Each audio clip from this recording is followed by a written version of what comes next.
வணக்கம். ஆகாஷ்வாணி.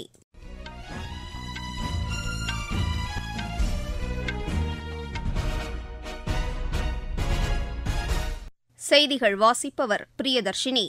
தலைப்புச் செய்திகள். பிரதமர் திரு நரேந்திர மோடி மொரீஷியஸில் 2 நாள் அரசுமுறை பயணத்தை முடித்துக் கொண்டு இன்று புதுதில்லி புறப்பட்டார். நாடு முழுவதும் உள்ள தொடக்க வேளாண் கூட்டுறவு சங்கங்களை கணினிமயமாக்கும் பணிகள் நடைபெற்று வருவதாக கூட்டுறவுத்துறை அமைச்சர் திரு அமித் ஷா கூறியுள்ளார். ஆராய்ச்சி பணிகளுக்கு மத்திய அரசு ஊக்கமளித்து வருவதாக பிரதமர் அலுவலக இணையமைச்சர் திரு ஜிதேந்திர சிங் தெரிவித்துள்ளார். டிஜிட்டல் கைது போன்ற இணைய குற்றங்களை களைவதற்கென ஒருங்கிணைப்பு மையம் ஏற்படுத்தப்பட்டுள்ளதாக மத்திய அரசு கூறியுள்ளது. செஸ் போட்டிகளுக்கான சர்வதேச தரவரிசை பட்டியலின் 15 இடங்களுக்குள் முதன்முதலாக இந்தியாவைச் சேர்ந்த 5 பேர் இடம்பெற்று வரலாற்று சாதனை படைத்துள்ளனர். இனி விரிவான செய்திகள். பிரதமர் திரு நரேந்திர மோடி மொரீஷியஸில் 2 நாள் அரசுமுறை பயணத்தை முடித்துக் கொண்டு இன்று புதுதில்லி புறப்பட்டார். முன்னதாக அந்நாட்டு பிரதமர் திரு நவீன் சந்திர ராம்கோலமுடன் அவர் பேச்சு நடத்தினார்.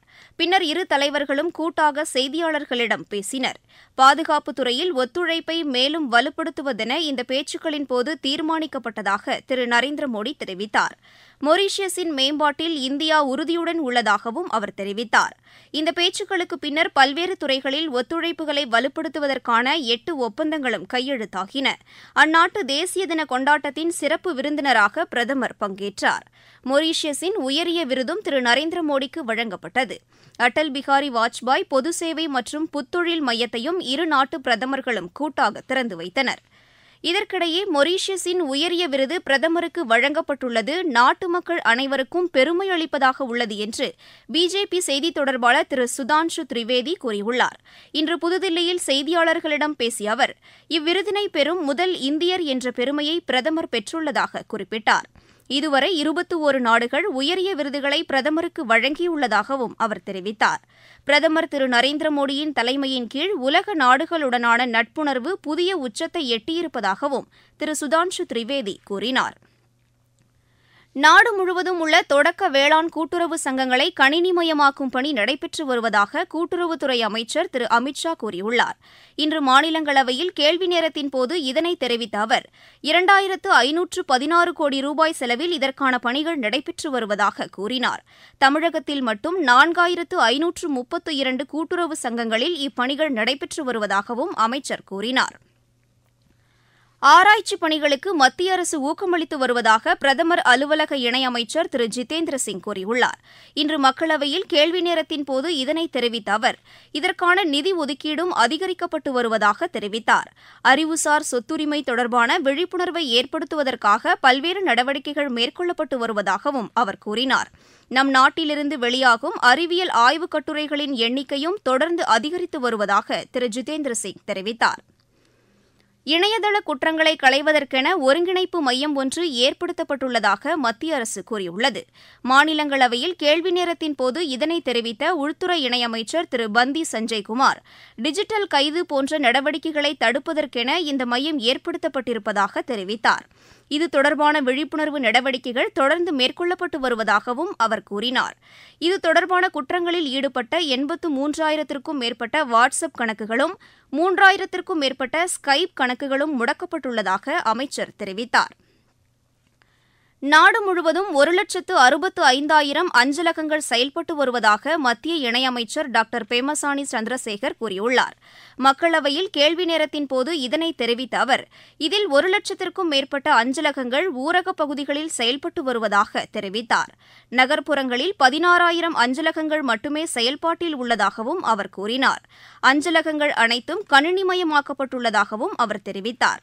1,63,000க்கும் மேற்பட்ட அஞ்சலகங்கள் வங்கி சேவைகளை வழங்கி வருவதாக டாக்டர் பெம்மசானி சந்திரசேகர் கூறினார். நீங்கள் கேட்டுக்கொண்டிருப்பது ஆகாஷ்வாணியின் செய்தி அறிக்கை.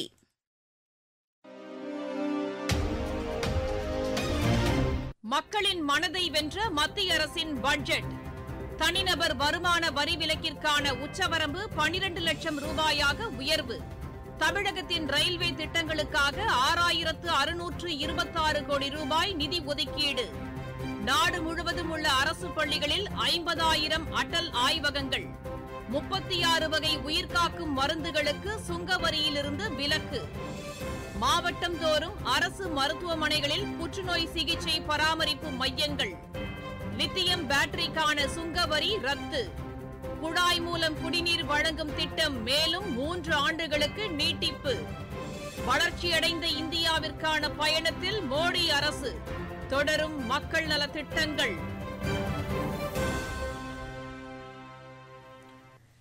தேசிய சிறுபான்மையினர் மேம்பாட்டு நிதிக் கழகத்தின் சார்பில் கடந்த 3 ஆண்டுகளில் சலுகையுடன் 2347 கோடி ரூபாய் அளவிற்கு கடனுதவி வழங்கப்பட்டிருப்பதாக மத்திய அமைச்சர் திரு கிரண் ரிஜிஜு கூறியுள்ளார். மக்களவையில் கேள்வி நேரத்தின் போது இதனை தெரிவித்த அவர், இதன் மூலம் 5 லட்சத்திற்கும் மேற்பட்டோர் பயனடைந்துள்ளதாக குறிப்பிட்டுள்ளார். கடன்களை குறித்த காலத்திற்குள் திருப்பி செலுத்துவோருக்கு வட்டியில் சலுகை வழங்கப்படுவதாகவும் அமைச்சர் கூறினார்.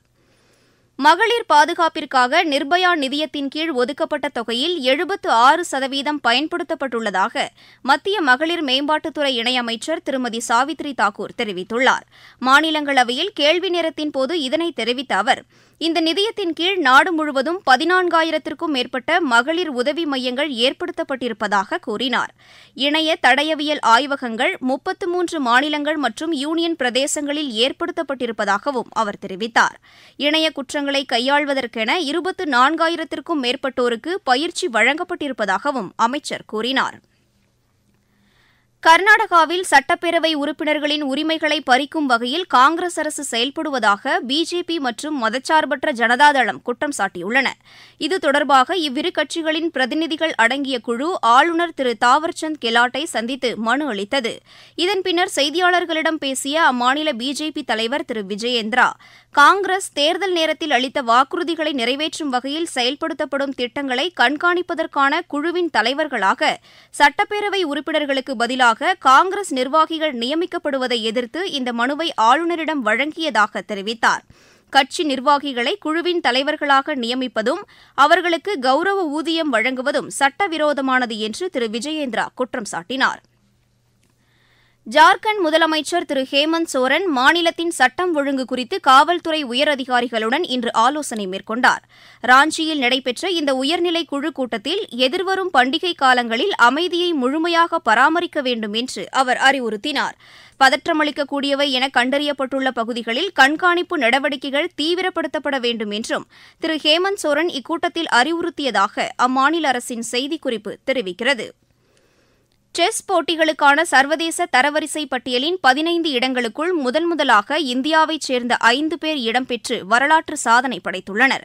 இந்த பட்டியலின் 3வது இடத்தில் குகேஷும், 5வது இடத்தில் அர்ஜுன் எரிகேசியும், 8வது இடத்தில் பிரக்ஞானந்தாவும், 14வது இடத்தில் அரவிந்த் சிதம்பரமும், 15வது இடத்தில் விஸ்வநாதன் ஆனந்தும் இடம்பெற்றுள்ளனர்.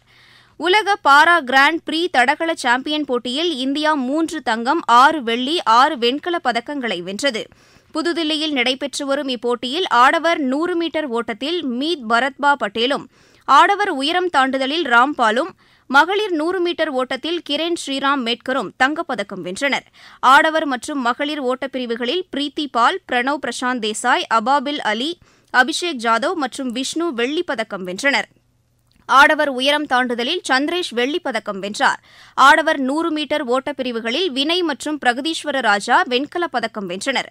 மகளிர் 100 மீட்டர் ஓட்டத்தில் ஜெயந்தி பெஹராவும், ஆடவர் வட்டு எறிதலில் ஹனேயும், உயரம் தாண்டுதலில் பந்தியும், ஹரேஷ்குமார் ரதானியும் வெண்கலப் பதக்கம் வென்றனர். ஆல் இங்கிலாந்து ஓபன் பேட்மிண்டன் போட்டியில் இந்தியாவின் ரோஹன் கபூர், ருத்விகா சிவானி இணை காலிறுதிக்கு முந்தைய சுற்றுக்கு முன்னேறியுள்ளது. கலப்பு இரட்டையர் பிரிவு முதல் சுற்று ஆட்டத்தில் இந்த இணை 21-10, 17-21, 24-22 என்ற செட் கணக்கில் தைவானின் ஹாங்வே யி நிக்கோல் கொன்சாலேஸ் இணையை வென்றது. ஒருநாள் கிரிக்கெட் போட்டிகளுக்கான சர்வதேச தரவரிசை பட்டியலின் பேட்டிங் பிரிவில் இந்தியாவின் சுப்மன் கில் தொடர்ந்து முதலிடத்தில் நீடிக்கிறார். ஐசிசியின் கடந்த மாதத்திற்கான சிறந்த ஆட்டக்காரர் விருதுக்கும் அவர் தேர்ந்தெடுக்கப்பட்டுள்ளார். மீண்டும் தலைப்புச் செய்திகள். பிரதமர் திரு நரேந்திர மோடி மொரீஷியஸில் 2 நாள் அரசுமுறை பயணத்தை முடித்துக் கொண்டு இன்று புதுதில்லி புறப்பட்டார். நாடு முழுவதும் உள்ள தொடக்க வேளாண் கூட்டுறவு சங்கங்களை கணினிமயமாக்கும் பணிகள் நடைபெற்று வருவதாக கூட்டுறவுத்துறை அமைச்சர் திரு அமித் ஷா கூறியுள்ளார்.